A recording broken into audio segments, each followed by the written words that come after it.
It is my perception that a true friend never relies on another's dream.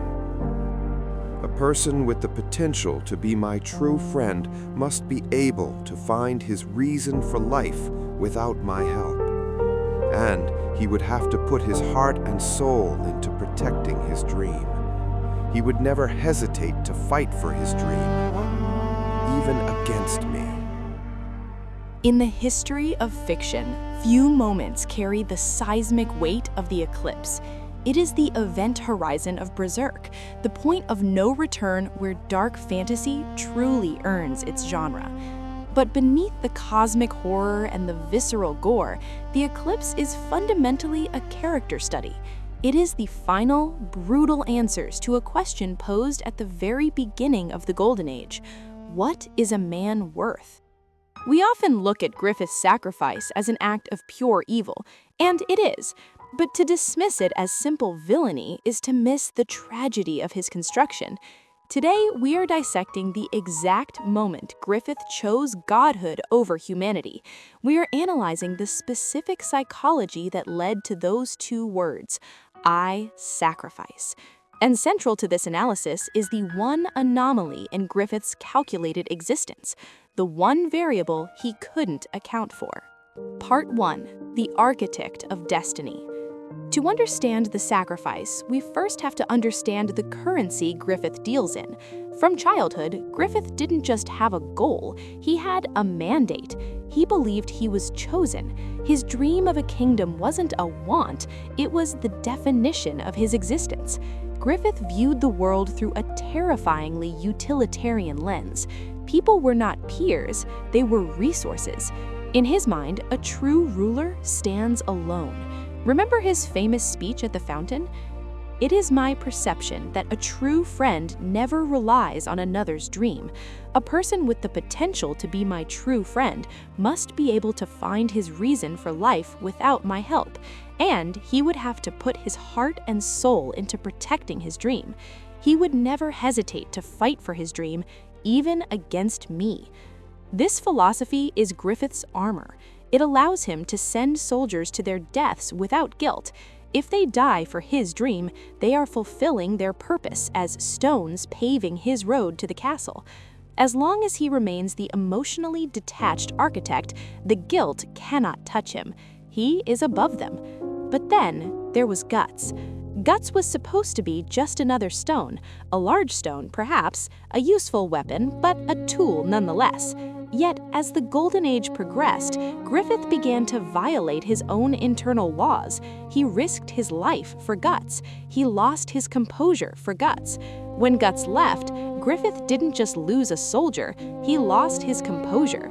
The architect collapsed. And this brings us to the moment of truth inside the Eclipse. Part 2. The Anomaly. During the Eclipse, the God Hand, specifically Ubik, strips away Griffith's defenses. They force him to confront the reality of his dream, that it is built on corpses. But Griffith already knew that. The mountain of bodies wasn't the breaking point. The breaking point was the realization of why he fell.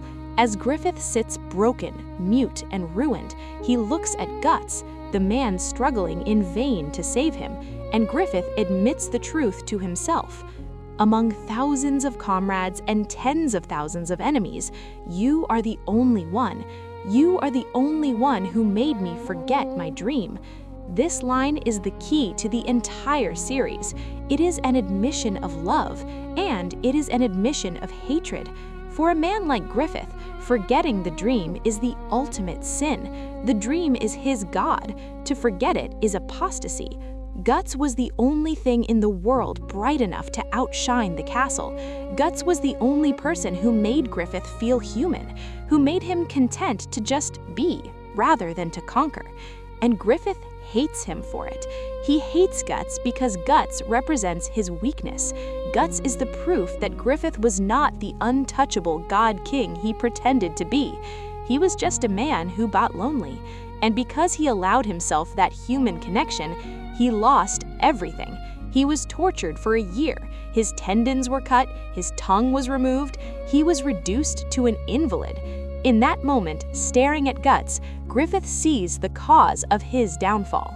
If he hadn't been obsessed with Guts, he wouldn't have slept with Charlotte impulsively. He wouldn't have been captured. He wouldn't be this broken thing. Part 3. The logic of the sacrifice. The God Hand offers him a choice: remain a broken man dragged along in the wake of others, an object of pity, or stack one final body on the pile to reach the castle.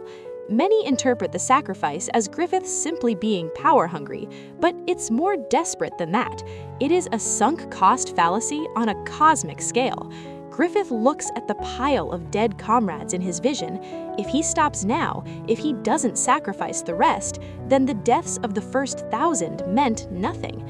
To honor the dead, he must create more dead. It is a twisted logic, but to Griffith, it is the only way to validate his existence. But the crucial factor remains Guts. Griffith realizes that as long as Guts exists alongside him, he will be vulnerable. Guts makes him forget. Guts makes him human. And Griffith has decided that being human is too painful. Being human means being weak. Being human means being tortured in a dungeon while your friends live on. To become the king, he must destroy the one thing that holds him power. He must destroy his own heart, and his heart is Guts. Part 4. The Betrayal of the Self. The horror of the sacrifice is personal. He isn't just killing nameless soldiers, he is killing the people who rescued him. He is killing Judeau, who understood him, Pippin, who served him, Casca, who worshipped him. When he emerges as Femto, the transformation is complete. He is no longer the man who could forget his dream. He is the dream incarnate, cold, perfect, untouchable. The violation of Casca is often discussed as gratuitous shock value, but psychologically it is Femto's final severing of his humanity. It is an act of domination directed entirely at Guts. He is looking at Guts the entire time. Why? Because he is proving a point. He is telling Guts, you do not own me. You do not affect me. You are nothing to me but an insect. It is a performative cruelty designed to crush the part of himself that once cared for them. By doing the most unforgivable thing possible, he ensures there is no going back. He burns the bridge so thoroughly that he can never walk back across it to humanity. Griffith's statement, "You are the only one who made me forget my dream," is the tragedy of Berserk in a single sentence. It reveals that the story isn't just about good and evil, it's about a man who was offered salvation in the form of friendship and rejected it because it didn't fit his ambition. Griffith could have been happy. He could have been a mercenary captain traveling with his best friend and the woman who loved him, but he couldn't accept a happiness he didn't design himself. He sacrificed the hawk to become a falcon. He traded warmth for height. In the end, Griffith got his wings. He got his castle. He is the Hawk of Light, adored by millions. But he sits on that throne alone, having carved out the only part of himself that was real to fill the void with power. Guts made him forget his dream, and so Griffith decided to forget Guts by destroying everything Guts ever loved. The tragedy is that in doing so, Griffith became a prisoner of his dream forever, a god in a cage of his own making. What do you think? Was Griffith's descent inevitable, or was there a moment he could have turned back? Let me know in the comments. And as always, keep struggling.